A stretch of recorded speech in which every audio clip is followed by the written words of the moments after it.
santé, j'espère que vous allez bien, que le Seigneur vous bénisse de partout où vous nous suivez. Aujourd'hui, nous poursuivons toujours notre enseignement sur les péchés de la bouche et aujourd'hui, nous allons parler du mensonge. Prions. Père, dans le nom de Jésus, nous te glorifions, nous te bénissons et nous prions que ta grâce soit avec nous. Accorde-nous, Seigneur, d'annoncer la vérité de ta parole, car ta parole est vérité. Revêt-moi de ton onction et impacte des vies. Amen. Bien-aimés, lisons la parole de Dieu dans Psaume 119, le verset 163. La Bible déclare « Je déteste le mensonge et j'aime ta loi ». Dans ce verset, le psalmiste David est en train de dire qu'il haïssait le mensonge et qu'il aimait la loi de Dieu. Alors pourquoi le psalmiste met un rapport entre la loi de Dieu et le mensonge? Parce que la Bible, dans le livre du Pentateuque, la Bible déclare que le Seigneur, il disait par sa loi, dans sa loi, il dit que tu ne porteras pas de faux témoignages.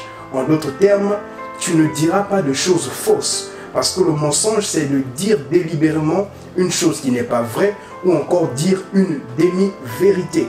Alléluia. Donc c'est ainsi que le psalmiste met en fait en phase, on met en corrélation le mensonge, la haine du mensonge et l'amour de la loi de Dieu. Parce que celui qui s'affectionne de la loi de Dieu, qui aime la parole de Dieu, qui aime les interdits de Dieu, il déteste le mal. Et ma prière, c'est que Dieu vous accorde la grâce qu'avait David de pouvoir détester le mal. Alors, lisons la parole de Dieu dans Colossiens 3 au verset 9.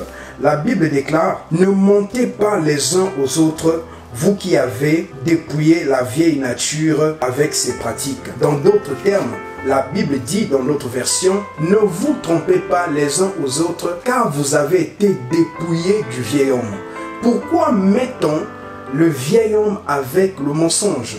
Lorsqu'on dit « Ne vous mentez pas les uns aux autres », parce que le vieil homme, c'est la nature. C'est le vieil homme, c'est la nature adamique. Ça veut dire la nature que nous avons reçue du sang ou de l'ADN que nous avons reçu dès que nous naissions de la chair et de sang, lorsque nous sortons du sein de notre mère, bien-aimé, le mensonge est en nous. Vous allez voir qu'un enfant de 2 ans, un enfant de 3 ans, c'est curieux. Vous allez dire, pourquoi tu as jeté la balle par terre? Pourquoi tu as utilisé?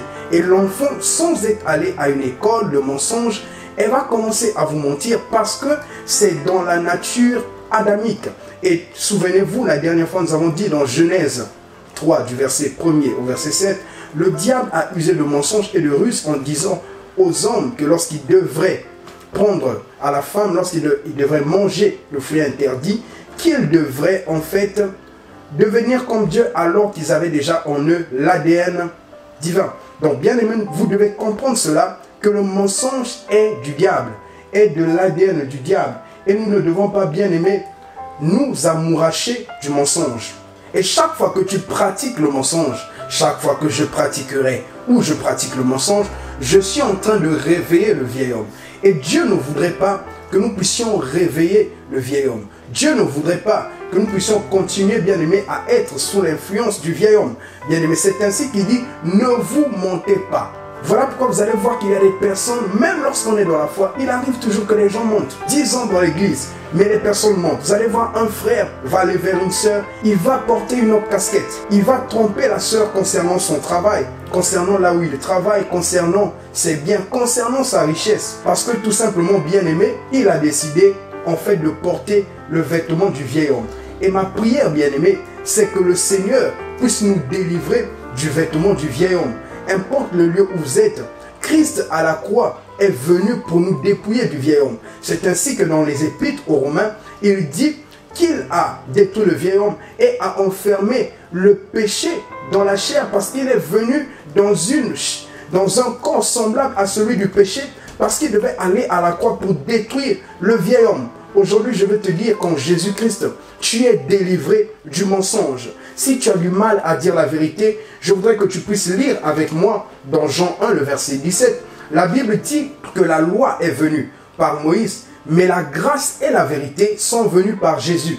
Donc Jésus est venu pour nous délivrer du vieil homme et nous donner de dire, de marcher dans la vérité. Et il a dit, je suis le chemin, la vérité et la vie. Et à partir d'aujourd'hui, là où vous avez du mal à dire la vérité ou encore à pouvoir affronter Bien-aimés, les difficultés de la vie dictent la vérité. Ne soyez pas comme Abraham qui présentait sa femme comme étant sa sœur, et à un certain moment, Dieu lui a dit dans Genèse 17, sois devant moi, devant ma face, et marche devant moi, et sois intègre. Parce que Dieu voulait qu'il puisse marcher dans la vérité. Et depuis lors que Dieu lui a parlé de l'intégrité, de la vérité, plus jamais Abraham n'a menti concernant l'identité concernant son identité, celle de sa femme, et la relation qu'il avait avec Sarah, notre matriarche. Que Dieu vous bénisse et que la vérité de Dieu soit votre partage. Que désormais, importe les circonstances, importe ce que vous vivez,